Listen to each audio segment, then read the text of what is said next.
салому алейкум тамошобинон муҳтарам. нашри муфассали барномаи иттилооти ахбор аст мустақиман аз телевизиони Тоҷикистон. дар студия бо шумо Самандар Искандарзода ва Оишаи Саттор. дар оғози барнома таваҷҷӯҳ намоед ба сархати гузоришҳо. истифодаи сарфакоронаи нерӯи барқ ва пардохти саривақтии ҳаққи истифодаи он омили аслӣ дар чист? ҷашни садда рамзи гармиву нур аз ҷовидонагии хуршеди оламтоб.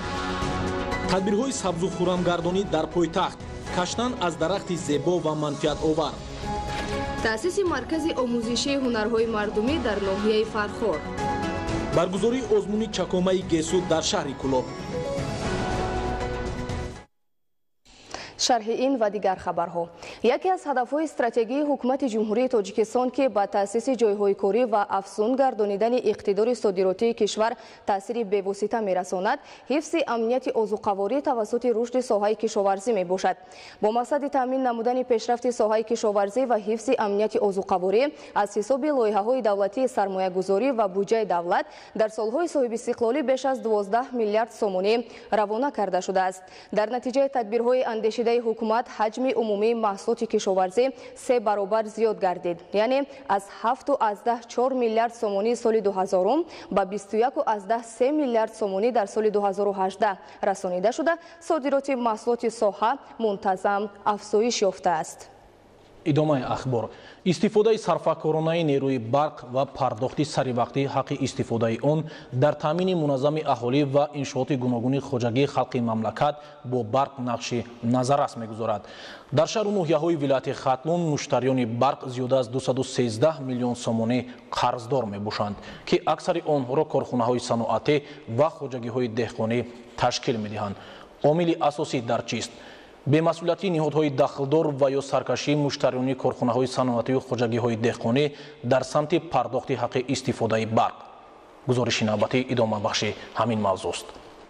дар замони соҳибистиқлолӣ аз ҷониби давлат ва ҳукумати ҷумҳурии Тоҷикистон барои таҳкими истиқлолияти энергетикӣ тадбирҳои муассир амалӣ гардида, дар ин самт муваффақиятҳои назаррас низ ба даст омаданд. то кунун ҷиҳати таъмиру барқарорсозии дастгоҳу таҷҳизотҳои соҳавӣ ва ба замони муосир мутобиқ намудани инфраструктураи соҳа лоиҳаҳои гуногун амалӣ гардонида мешаванд. ба шарофати сулҳу суботи кишвар ва дастгириҳои бевоситаи асосгузори сулҳу ваҳдати миллӣ пешвои миллат президенти кишварамон муҳтарам Эмомалӣ Раҳмон амалӣ гаштани барномаи давлатии самаранок истифода бурдани захираҳои обии энергетикии ҷумҳурии Тоҷикистон дар ҳамон миқдори обе ки мо ба як агрегат равон мекардем, дар ҳамон миқдори об мо тавоноии ҳар як агрегатро ба 14-15 мегаватт зиёд карда истодем, ки ин боиси зиёдшавии тавоноии умумии истеҳсоли барқи кишварамон мегардад. дар ин росто яке аз омилҳои таъсиррасон ба таъмини бемайлони барқ фарҳанги истифодаи сарфакоронаи нерӯи барқ ва саривақт пардохт намудани ҳаққи истифодаи он ба ҳисоб меравад. мутаассифона имрӯзо на ҳама шаҳрвандон ва роҳбарони корхонаву муассисаҳо ҳаққи барқи истифода бурдаашонро саривақт пардохт мекунанд. талафоти нерӯи барқ дар аксари шаҳру ноҳияҳои вилояти Хатлон аз меъёри пешбинишуда ҳоло ҳам зиёд буда, ба ҳисоби миёна агар масрафи нерӯи барқ дар вилоят 15,4% ташкил дода бошад, пас ин нишондиҳанда дар ҷамъияти саҳмии кушодаи шабакаҳои барқии ҷанубӣ 15,9% ташкил медиҳад.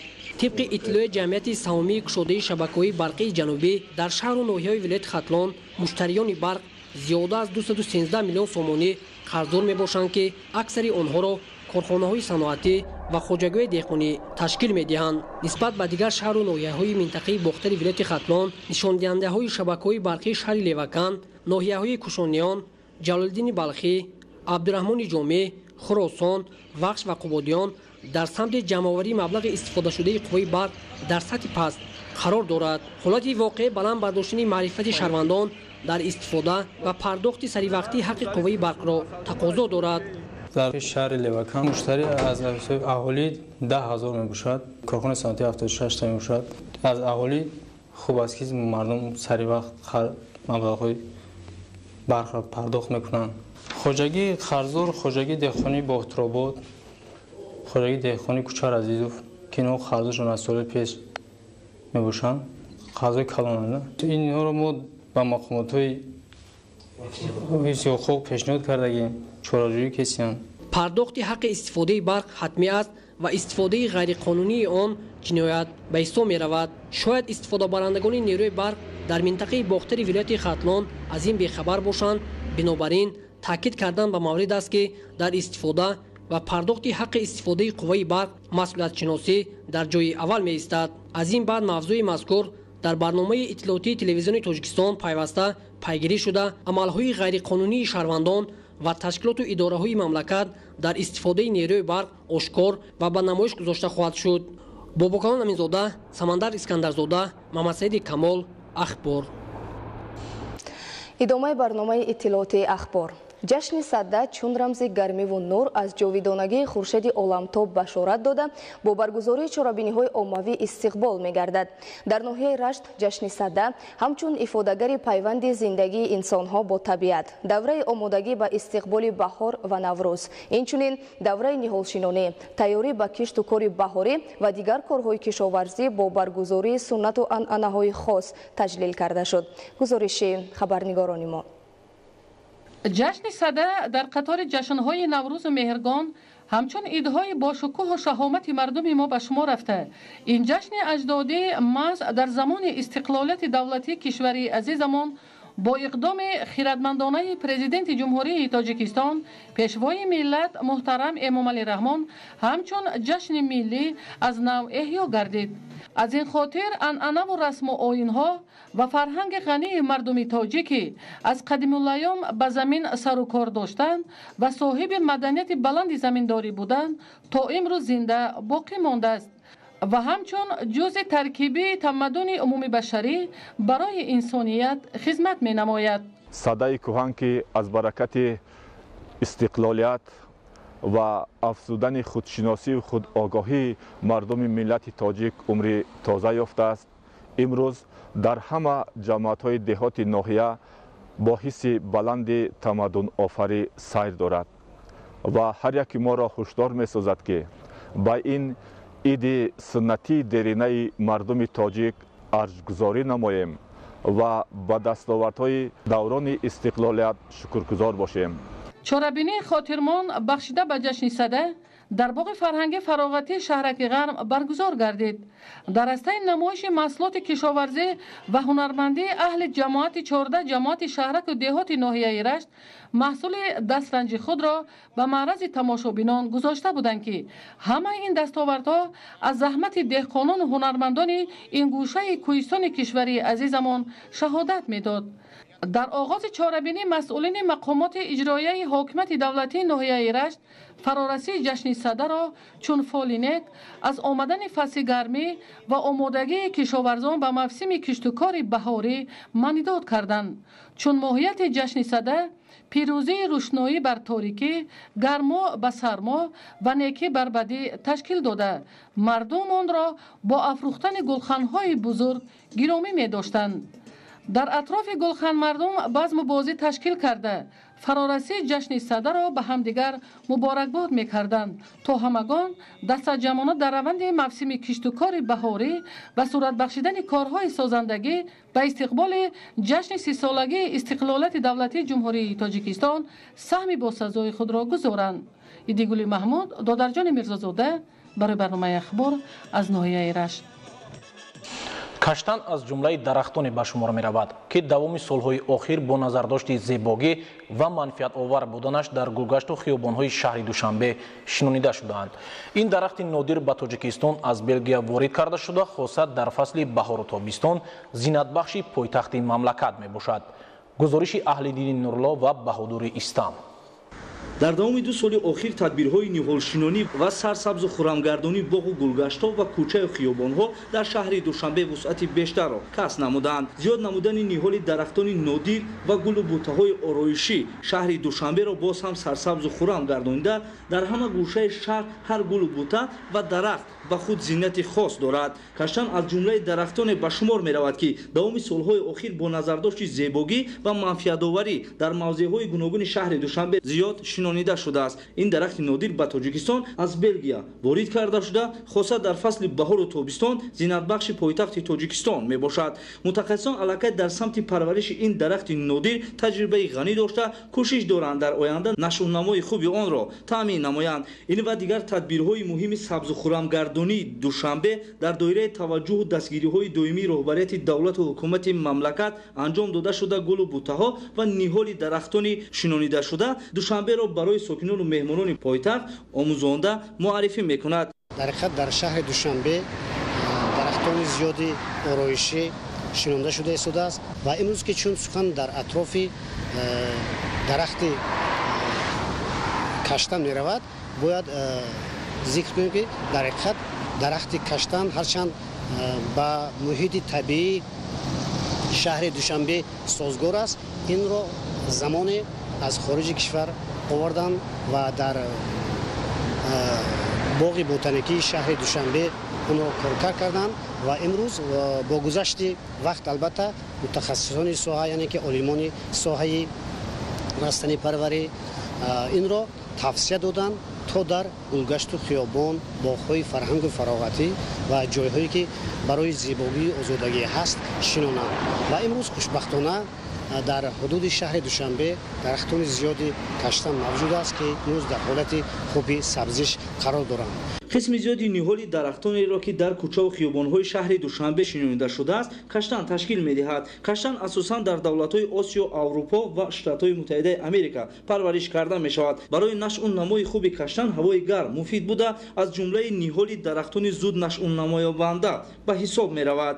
Аз ҳама дарахти калонтарини каштан 4000 сол умр дорад, ки баландии он ба 57 метр баробар аст. Дар Аврупо каштанро ҳамчун дарахти ороишӣ истифода мебурданд. Пас аз чанде хусусиятҳои шифобахши онро маълум намуданд. дар ҳақиқат на танҳо дар шаҳри Душанбе, балки ба шаҳру ноҳияҳои ҷумҳурӣ низ тавсия дода мешавад, зеро ки ин сухани мо низ ин суханро олимони Академияи илмҳои ҷумҳурии Тоҷикистон тасдиқ намуданд, тавсия доданд. Дар тамоми марказҳои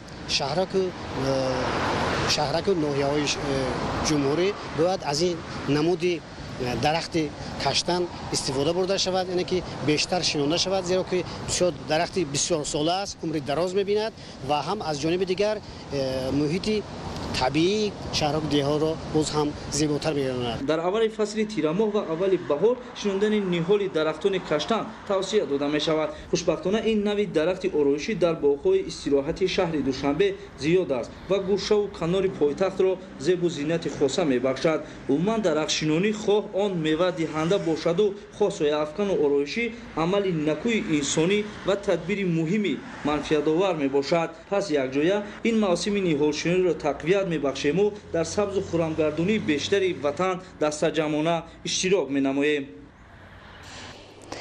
дар шаҳри Ваҳдат бо мақсади зиёд намудани маҳсулоти кишоварзӣ дар масоҳати 5 гектар гармхона бунёд карда аз он даромади хуб ба даст меоранд. Кишоварзони хоҷагиҳои инфиродию тиҷоратӣ ва оилавӣ маданияти истифодаи босамари заминро хуб дарк карданд. гузориши Маҳмадалӣ Абдукарим аз шаҳри Ваҳдат.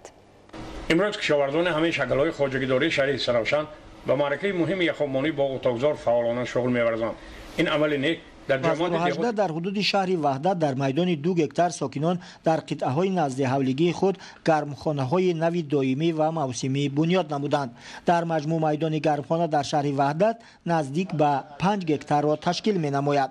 Калонтарин ва муосиртарин гармхона дар масоҳати 1 гектар дар шафати роҳи нақлиётии Душанбе Ваҳдат дар ҷамоати деҳоти Баҳор мавҷуд буда, аҳли заҳмат дар баробари меҳнати пурсамар дар як сол 3 ҳосил ба даст меоранд.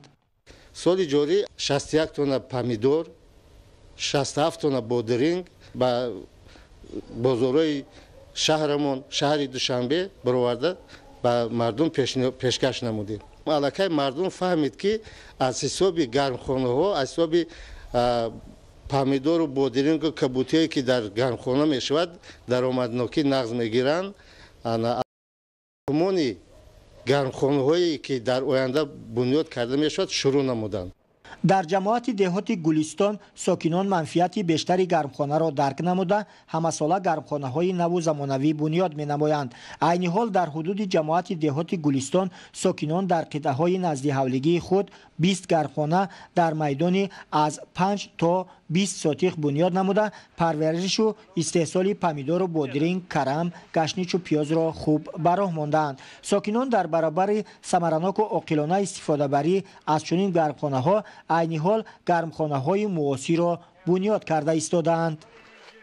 ساکین دهه فیضبخش جماعت دهات بازاربای برونف جمشید علیزاده در زمین نزد حولگی خود در گرمخانه بنیاد نمودهش 11 بخ لیمو پرورش نموده سال سیوم است که حاصل دلخواه به دست می آورد. ساحه لیمو پروری سردرآمد و منفعت آور بوده برای رشد این ساحه در شهر وحدت امکانیت های ضروری فراهم می باشد. سهامداران مقصد دارند که در آینده ساحه لیمو پروری را در شهر وحدت ریواج دهند. در جماعت دهات بازاربای برونف در بابت ثمرناک و عاقلانه استفاده بردن زمین ها و گرمخانه های حدود جماعت زیاده از 3 گرمخانه که زیاده از 50 ساتیق حجمشان کلانتر است ثمرناک و عاقلانه استفاده برده ایستادند. در جماعت دهات سیمیگنج با سهم صاحبکار وطنی در مساحت 40 ساتیق زمین گرمخانه دائمی بنیاد کرده سهامداران سال سیوم است که توسط عاقلانه و ثمرناک استفاده بردن هر قطعه زمین درآمد اقتصادی خود را باز هم بلند می‌بردارند. از اصول خطرگی استفاده برده همچنین از حساب با انگشت از حساب گرمیدهی باشد با انگشت و اینچنین با قوای برقی خودسازی که خودش نیروگاه خردی آبی ساخته شده است از حساب خودش از همون استفاده برده می شود. در دهه مهربخش ستاره سرخ شهردریز جماعت دهاتی به نام رجب اسماعیلوف هم سال سیوم است که بیشتر ساکنان در قطعه های زمینی نزد حولگی خود گرمخانه های موسمی تشکیل نموده نهال های پمیدار و بادرینگ، بایمجان، قلنفور، ریحان پرورش نموده در موسم کشت بهاری پیشنهادی میزاجان می نمایند. محمد علی عبدالکریم شکرالله نورالله از شهر وحدت برای برنامه اطلاعاتی اخبار.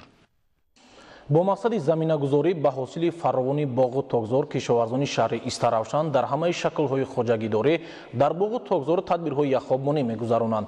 این تدبیر اگرتکنیکی در جماعت دهات گلی سرخ نیز عملی کرده شد. امروز کشاورزان همه شکل‌های خواجگی‌داری شهر استراوشان به معرکه مهم یخابمانی باغ و تاکزار فعالانه شغل می‌ورزند. این عمل نیک در جماعت دهات گلی سرخ که از کلانترین و سیرنفوذترین مکان محسوب می‌یابد با اوج تازه و با مرام ادامه دارد. در این دیار زرخیز 7490 گکتار مزرعه کشاونده موجود است که 773 گکتار شد تاک و 310 گکتار دیگر را باغ درختان میوه دهنده سیب و ناب، زردآلو، شفتالو، بادام و گیلاس و چهارمغز تشکیل میدهند و اکثر به صادرات نگرانده شدند. تاکزار در شهر استراوشان با اصول پشتگی بنیاد یافته ماه نوامبر پس از غنوشین حاصل زیر خاک کرده می شود. در فصل زمستان با مقصد فراوان حاصلی، نابودسازی حشرات ضرررسان و نگاه داشتن نمی معتدل در فصل تابستان سهامداران 1285 عدد خواجگی‌های دهقان انفرادی عائلوی تاکزار را از یخاب شاداب می‌سازند. بهر رویاندن حاصل خوبی سال 2019 دهقانان سهامداران عزم گرفتند که بهر آبیاری میدان‌های باغ و تاکزار را که عامل حاصل بلند رویاندن حاصل بلند میباشد بهر آبیاری نمودند آنها من یخابمان را براه مانده سازند. تشکیل اساسیاسیون استفاده برندگان آب در بین خواجگی‌های دهقانی طلب زمان محسوب یافته سهامداران را به یکدیگر فهمی خاتمه دادن طلای تاراج آب پرثمر و احتیاطکارانه استفاده بری آبی پالیزی هدایت می‌کند. مورد ذکر خاص است که 1285 عدد خواجگی‌های دهقانی جماعت دهات گلی سرخ در اساسیاسیون استفاده برندگان آب صیاد و چهاریار متحد گردیدند. در اساسیاسیون استفاده برندگان آب که با نام چهاریار کار فعالیت نمی‌داشته است دهه‌های آبادی، کرشکت، سری مزار، بفایی و تواف و زرنسان در بر می‌گیرد. در اساسیاسیون استفاده آب صیاد باشد دهه‌های باغ کلان، سخسیان و دامزار عمل می‌کند. باغ و تاکزار خواجگی‌های کشاورزی شهر استراوشان که به طرز پشتگی و در موضع‌های کماب بنیاد گردیدند اساساً سالی 2-3 مرتبه آبیاری می‌گردند. تاکپروران آبیاری تاکزار را قوساب و یخاب و غورآب نامگذاری کرده با استفاده از شرایط مساعد و به خاطر زمینه‌گذاری به حاصل فراوان سال روان امروز باغ و تاکزار را مراتب دیگم از یخاب شاداب می‌گردانند. مضبوط بابازاده، استراوشان، اخبار.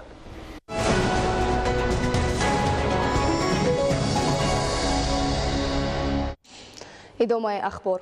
با استقبال سزاوار 30 سالگی استقلالیت دولتی جمهوری تاجیکستان در ناحیه میر سعید علی حمدانی، تدبیرهای آبادانی و سازندگی توسط اقدامهای دستجمعانه به راه مانده میشوند. این نوبت در جماعت دهاتی به نام سیدقل توردیف چنین یک اقدام عملی گردیده، راههای حدود جماعت سنگفرش کرده شدند. گزارش از ناحیه میر سعید علی حمدانی.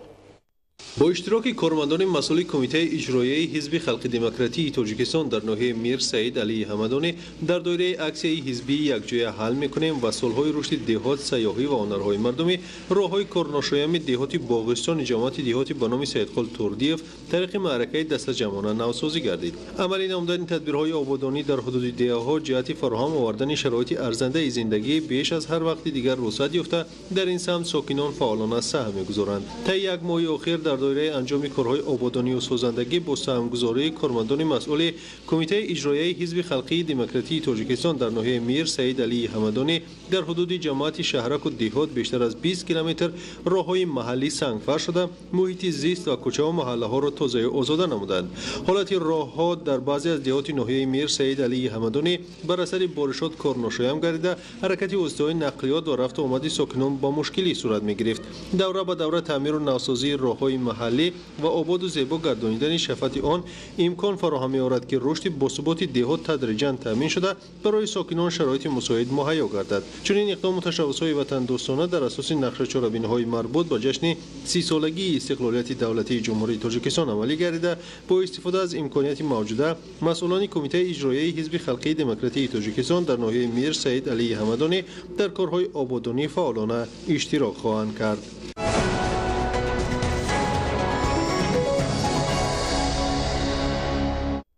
мавзӯи дигар мақомоти прокуратураи ноҳияи вахш як ҷинояти махсусан вазнин яъне одамкуширо ки санаи 8 сентябри соли 2018 дар ноҳияи вахш содир шуда буд ошкор намуд. парвандаи мазкур барои тасдиқи фикри айбдорӣ ва моҳиятан баррасӣ намудани ҳодиса ба суди вилояти хатнон ирсол карда шуд. гузориши хабарнигорони мо. ҷинояти махсусан вазнин яъне одамкушӣ санаи 8 сентябри соли 2018 дар деҳаи дӯстӣ ҷамоати деҳоти рӯдакии ноҳияи вахш ба вуқӯъ пайваста буд. хабари кушта шудани шаҳрванд аминҷонова турсунҷон уктамовна соли таваллудаш 14 апрели соли 1988 ба мақомоти прокуратураи ноҳияи вахш расид. прокуратураи генералии ҷумҳурии тоҷикистон масъулияти ошкор кардани ҷинояти қасдан одамкуширо бар уҳдаи прокурори ноҳияи вахш исмоилзода салоҳиддин вогузор намуданд. натиҷаи тафтиш ва рафти амалиёт аз ҷониби прокуратураи ноҳияи вахш собит кард ки чунин амали даҳшатнок яъне бо бераҳмии махсус ба ҳалокат расонидани инсон аз ҷониби нозири калони гурӯҳи назоратии таҳлилӣ ва ба қайдгирии корҳои омории шуъбаи вазорати корҳои дохилӣ дар ноҳияи вахш холиқзода набиҷон содиқ ба вуқӯъ пайвастааст. холиқзода набиҷон содиқ соли таваллудаш 1988 новобаста дар вазифаи корманди мақомоти ҳифзи ҳуқуқи ноҳияи вахш фаъолият карданаш бо бераҳмии махсусан вазнин оилаи худаш аминҷонова турсунҷон уктамовна соли таваллудаш 1988-ро бо бераҳмии махсус бо туфангча паронда аз ҳаёт маҳрум мекунад. кормандони мақомоти прокуратураи ноҳияи вахш парвандаи ҷиноятиро оғоз карда ба тафтиши пешакии он шурӯъ намуданд.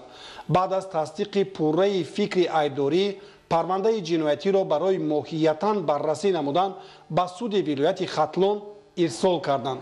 суди вилояти хатлон дар ҳайати раисикунанда муовини якуми раиси суди вилояти хатлон боизода темур парвандаи ҷиноятиро бо далелҳои мушаххас исбот намуда нисбати айбдоршаванда дар содир кардани ҷинояти махсусан вазнин бо моддаҳои 104 қисми 2 банди е ва 120 кодекси ҷиноятии ҷумҳурии тоҷикистон пешбинӣ шуда баррасӣ карда ҳалнома қабул намуданд. маълум гардид ки ҳодисаи нохуш миёни зану шавҳар дар натиҷаи муноқишаҳои оилавӣ ва боиси рашк ва ҷангу ҷидолҳои ҳамешагӣ ба вуқӯъ пайваста корманди мақомоти ҳифзи ҳуқуқи ноҳияи вахш холиқзода набиҷон содиқ худаш ба чунин амали нангин даст задааст. мақомоти прокуратураи ноҳияи вахш ва коллегияи судӣ ба ҳолати махсус баҳои ҳуқуқӣ дода ба судшаванда холиқзода набиҷон содиқ тибқи моддаи 104 қисми 2 банди е ва 120 кодекси ҷиноятии ҷумҳурии тоҷикистон ҷазои маҳрум сохтан аз озодиро ба муҳлати 19 сол бо адо намудани ҷазои дорои низомаш сахт ҳукм бароварданд.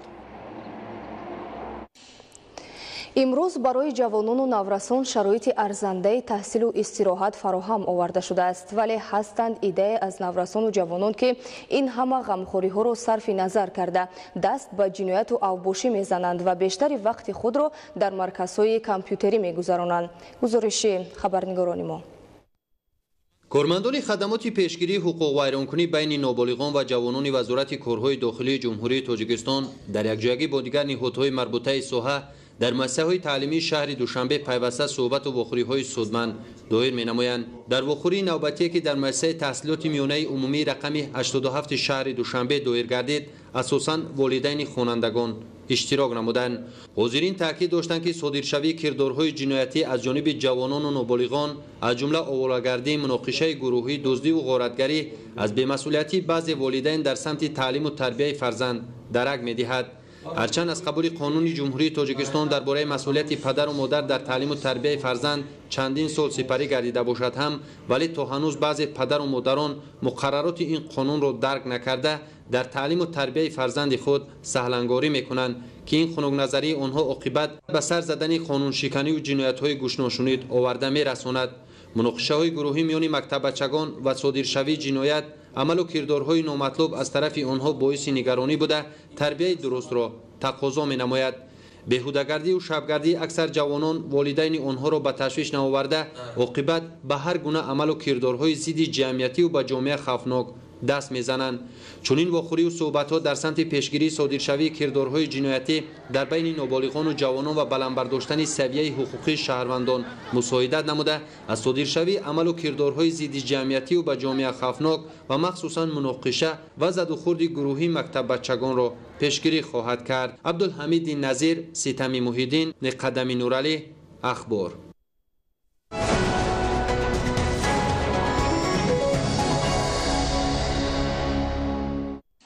дар назди маркази фарҳангии ҷавонони ноҳияи фархор бо ибтикори мақомоти иҷроияи ҳокимияти давлатии ноҳия маркази омӯзиши ҳунарҳои мардумӣ таъсис дода шуд ки дар он 20 нафар ҷавондухтарони ноҳия ба ҳунаромӯзӣ ҷалб гардиданд. идомаи мавзӯъ дар гузориши сайҷафари маҳмадалӣ ва хуршеди нодирхон.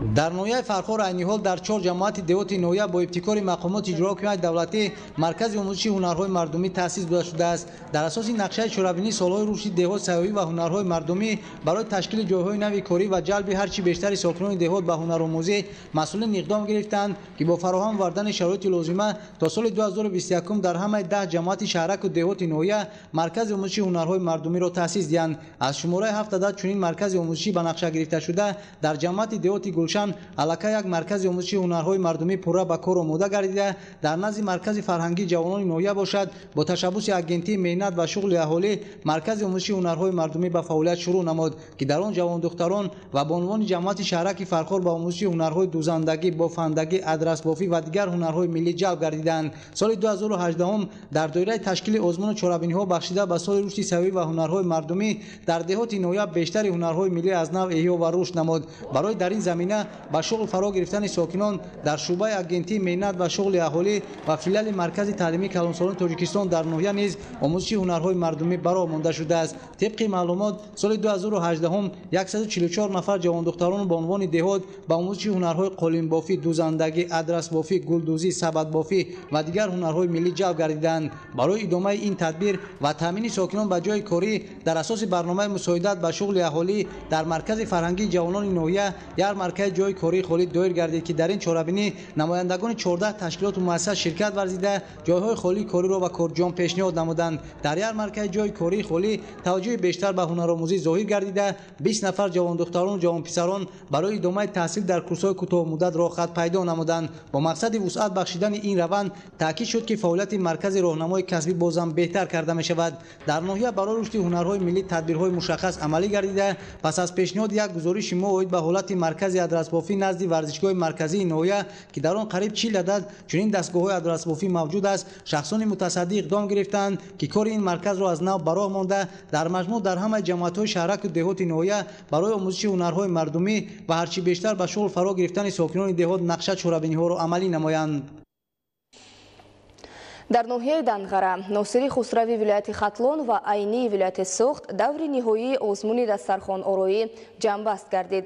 برای در سطح بلند دایر نمودن چورابینی مذکور گوشه الهیده تشکیل گردیده، زنان و دختران خوراک‌های ملی، محصولات نانی و قنادی و خورش‌های گوناگون را در دسترخوان آرا داده پیشنهاد اعضای حکمان گردانیدند. گزارش خبرنگاران ما.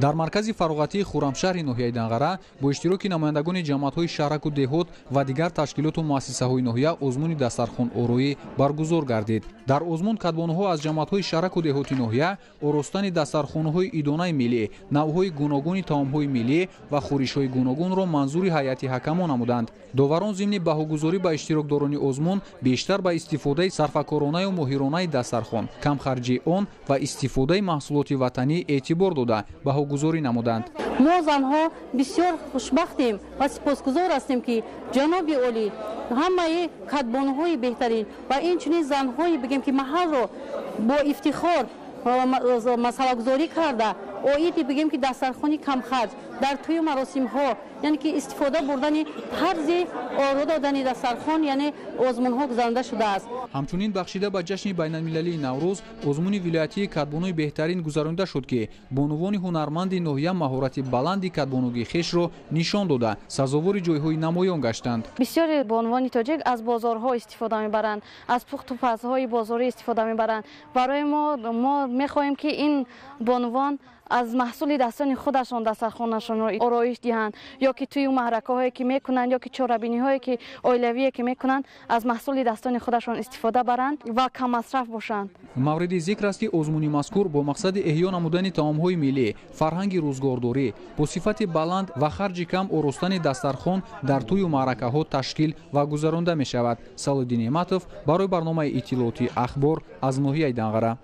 در ناحیه ناصری خسرو ضمن برگزاری این چورابینی فرهنگی و تشویقاتی جوان دختران و کدبانوهای صاحب هنر از همه جماعت‌های شهرک و دهات، مؤسسه‌های تعلیمی و کارمندان کارخانه و اداره‌های ناحیوی با آمادگی همه جانبه اشتراک نمودند. با مقصد در سطح بلند گذراندن آزمون ناحیوی دسترخوان‌آرایی توسط هوسمندکنی ساکنان باید به تیار نمودن طعام‌های ملی در محل‌ها، استفاده صرفه‌کاری ماهرانه، هنرمندانه، صفت آراستن دسترخوان در توی معرکه‌ها، احیای عنعنه‌ها و مراسم‌های ملی و نمایش‌های هنرهای مردمی در سه جماعت دهات ناحیه برگزار گردیده است که از آن جمله ساکنان جماعت‌های دهات هنرهای مردمی خود را به نمایش گذاشتند. طور ابراز گردید تدبیر مذکور از جانب بخش دین، تنظیم عنعنه و جشن و مراسم‌های مقامات اجرایی حکومت دولتی ناحیه ناصری خسرو راه اندازی کرده شده. در آن زنان و بانوان با پیشنهاد ده‌ها نامگوی طعام و خورش‌ها و دیگر محصولات نانی باری دیگر ثابت کردند که با خرج نه آنقدر زیاد می‌توانند دسترخوان ایدانه و توی معرکه‌های خویش را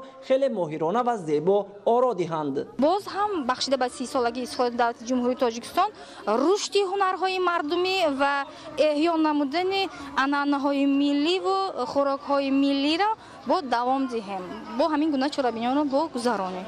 از نمایش آزمون امروزه بانوانی با تجربه و دیگر مهمانان دیدن کرده ابراز داشتند که برگزاری این قبیل آزمون و چورابینی‌ها در سمت رشد عنعنه و هنرهای ملی و مردمی، تقویت یافتن هنر و مهارت کدبانوگی بانوان و آموزانیدن جوان دختران مساعدت کرده. از جانب دیگر برای برگزاری توی معرکه‌ها در دایره طلبات قانون جمهوری تاجیکستان درباره تنظیم عنعنه و جشن و مراسم‌ها روانه گردیده است. در قسمت جنبستی دور ناحیوی آزمون دسترخوان آرایی، غالبان و اشتراکچیان فعال با تحفه و افتخارنامه‌های مقامات اجرایی حکومت دولتی ناحیه ناصری خسرو سرفراز گردیدند. تورالی صاحب نظرов، پرویز سفرов از ناحیه ناصری خسرو برای برنامه اخبار. در ناحیه عینی ولایت سوغ نیز آزمون دسترخوان آرایی تشکیل کرده شد که در آن زنان و دختران هنرمند از همه جماعت دهات و دیگر شعبه و اداره‌های اشتراک داشتند. زنان و دختران هنرمند خوراک‌های ملی و نان و دیگر کلچقندها را با مهارت بلند آماده نموده پیشنهاد هیئت حکمان نمودند. در آزمون دسترخوان آرایی به نمونه خوراک‌های ملی و فرهنگ روزگارداری توجه خاصه روانه کرده شده. اشتراکچیان مهارت پزندگی خود را نشان دادند. تاکید کرده شد که امروز جمهوری تاجیکستان با бо фарҳанги бою пурғановат ва хӯрокҳои лазизи хуштамъи тоҷикӣ ба монанди оши палов дар ҷаҳон машҳур аст. Озмуни дастархонороӣ дар ноҳияи айнӣ бо ибтикори бахши дин, танзими анъана ва ҷашну маросим ташкил карда шуд. Миёни занону бонувон баргузор намудани озмуни дастархонороӣ дар шароити имрӯза муҳим ва саривақтӣ буда, дар заминаи он ҷавондухтарон тарзи омода намудани хӯрокҳои миллиро аз худ мекунанд ва дар оянда фарҳанги оиладории онҳо ташаккул меёбад. Доварони озмун бештар ба сарфакоронаю моҳирона оростани дастархон, зебо, хушоянд, дилписанд будани он бо риояи анъанаҳои суннатӣ ва таомҳои миллӣ баҳогузорӣ намуда, маҳз камхарҷии онро ба инобат гирифтанд. иштирокчиён барои ба даст овардани ғолибият ва оростани беҳтарин дастурхон тамоми маҳорат ва малакаи пазандагии худро нишон дода, дастурхони намунавиро пешниҳод карданд. тибқи хулосаи ҳайати ҳакамон ҷои якум ба ҷамоати деҳоти айнӣ, зинаи дуюм ҷамоати деҳоти анзоб ва ҷои сеюм ба ҷамоати деҳоти шамтуч сазовор дониста шуданд. мақсад аз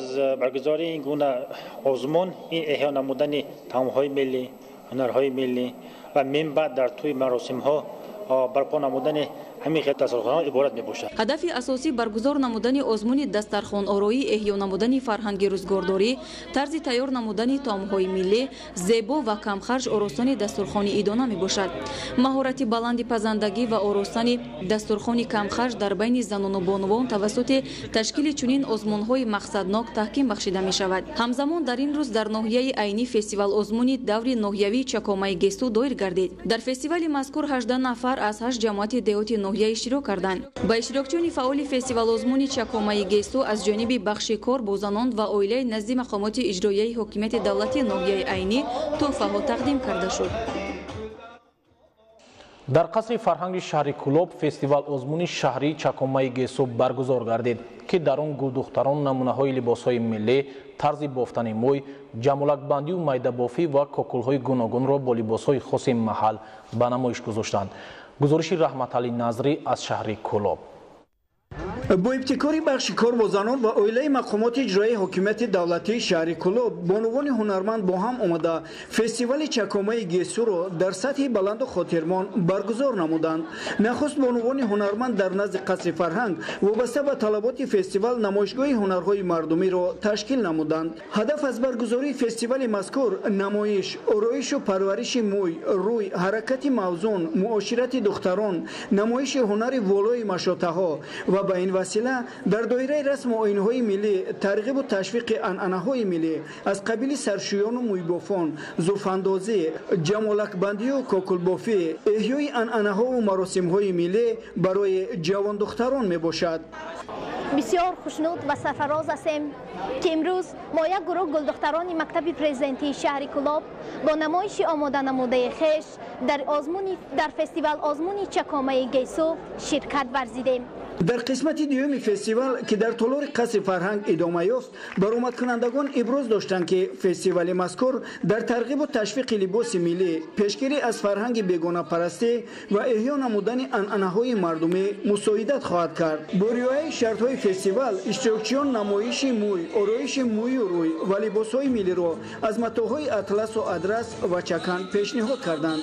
маросими миллии саршӯёну сарбофон бо иҷрои суруду рақсҳо дар сатҳи баланд иҷро карда шуд ки ҳадафи асосии фестивал эҳёи анъанаҳои миллӣ мебошад.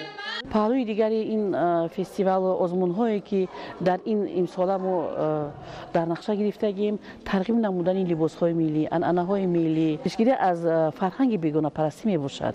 дар анҷоми фестивал ба иштирокчиёни фаъол ифтихорномаҳои бахши кор бо занон ва оила ва мақомоти иҷроии ҳокимияти давлатии шаҳри Кӯлоб супорида шуд. аз рӯи баҳогузории ҳайати ҳакамон беҳтаринҳо дар даври вилоятии фестивал иштирок хоҳанд кард. Раҳматалӣ Назрӣ, Эраҷи Қурбоналӣ, шаҳри Кӯлоб. ахбор. идомаи ахбор. бо мақсади ҳифзи ҳайвоноти нодири помири шарқӣ, шӯъбаи муҳити зисти ноҳияи Мурғоб дар ҳамкорӣ бо кормандони шӯъбаи корҳои дохилии ноҳия санҷишҳои муштарак ташкил намуда аз шикорҳои ғайриқонунӣ пешгирӣ менамоянд. шарҳи мавзӯъ дар гузориши Рӯшонаи Ғарибшоҳ аз ноҳияи Мурғоб. шӯъбаи ҳифзи табиати ноҳияи мурғоб бо 10 нафар нозирон ба ҳифзи муҳити зист ва назорат аз болои хоҷагиҳои шикорӣ машғул буда шикори ғайриқонунӣ ва қурӯқшиканиро пешгирӣ менамоянд. Арз медорад сарвари ин муассиса Ҳамриддин Қуботбеков. назорат аз болои ҳамон ширкатҳои хоҷагии шикорӣ ҳастанд ки дар он ҷо шикор мешавад, дар он ҷо назорат мебаранд. аз рӯи гуфти Ҳамриддин Қуботбеков моҳи декабри соли гузашта ҳангоми гузаронидани санҷишҳои фаврии муштарак бо шӯъбаи корҳои дохилии ноҳияи Мурғоб 2 нафар маскунони ноҳия ки ба шикори ғайриқонунӣ машғул буданд, якеаш ба маблағи 25 000 сомонӣ ва дигараш бо маблағи 40 000 сомонӣ ҷарима гардиданд. Қуботбеков афзуд ки чунин ҳодисаҳо оммавӣ набуда сари вақт пешгирӣ мегарданд. хоҷагиҳои шикорӣ ҳам муваззаф гаштанд ки дар ҳудуди баҳонҳо вобаста гардида шикори ғайриқонуниро пешгирӣ намоянд. айни ҳол дар ҳудуди ноҳияи Мурғоб 7 хоҷагиҳои шикорӣ мутобиқи қонунҳои мавҷудбудаи ҷумҳурии Тоҷикистон фаъолият намуда истодаанд. шикор аз рӯи ҳиҷозатномаи Кумитаи ҳифзи табиати ҷумҳурӣ сурат мегирад. шикор дар ҳузури нозирони шӯъбаи ҳифзи муҳити зисти ноҳияи Мурғоб сурат гирифта, сайди айвоноти хурдсол ва модина мамнӯъ аст. бархе сайёҳон ба Помири Шарқӣ на танҳо барои шикор, балки тамошои ҳолами набототу айвоноти нодири ин макон мебиёянд. теъдоди онҳо ҳайни ҳол кам бошад ҳам аз рӯи пешгӯии нозирони ҳифзи табиат рӯ ба афзоиш дорад. дар нақша аст ки барои онҳо саёҳати экологӣ ба маскани сукунати гӯсфандони кӯҳӣ ва бузҳои сибирӣ ташкил мегардад.